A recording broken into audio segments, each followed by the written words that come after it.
বাংলাদেশ নিয়ে ষড়যন্ত্র থেমে নেই ভারতের। যে কোনো মূল্যে অস্থিরতা তৈরি করে বিদেশি সেনা পাঠানোর ষড়যন্ত্র চলছে নতুন করে। তার বাস্তব রূপও বেরিয়ে আসছে। বাংলাদেশে জাতিসংঘের শান্তিরক্ষা বাহিনী মোতায়েন করার আহ্বান জানিয়েছেন ভারতের পশ্চিমবঙ্গের মুখ্যমন্ত্রী মমতা বন্দ্যোপাধ্যায়। একই সঙ্গে তিনি প্রতিবেশী দেশটিতে ধর্মীয় সংখ্যালঘুদের নিরাপত্তা নিশ্চিত করতে প্রধানমন্ত্রী নরেন্দ্র মোদীর ব্যক্তিগত হস্তক্ষেপ দাবি করেছেন।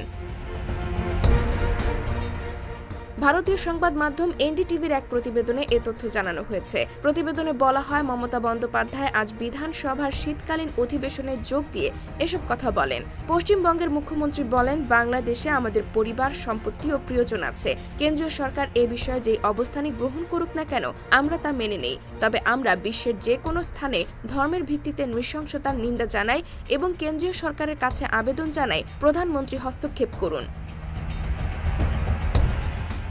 মমতা বন্দ্যোপাধ্যায় আরও বলেন, যদি বাংলাদেশে ভারতীয়দের ওপর হামলা হয় তবে আমরা তা সহ্য করতে পারি না। আমরা আমাদের লোকজনদের সেখান থেকে ফিরিয়ে আনতে পারি। বাংলাদেশের সাম্প্রতিক প্রসঙ্গ টেনে মমতা বলেন, ভারত সরকার বাংলাদেশের সংখ্যালঘু ইস্যুটি জাতিসংঘে তুলতে পারে, সেখানে শান্তিরক্ষী বাহিনী পাঠানোর কথা বলতে পারে।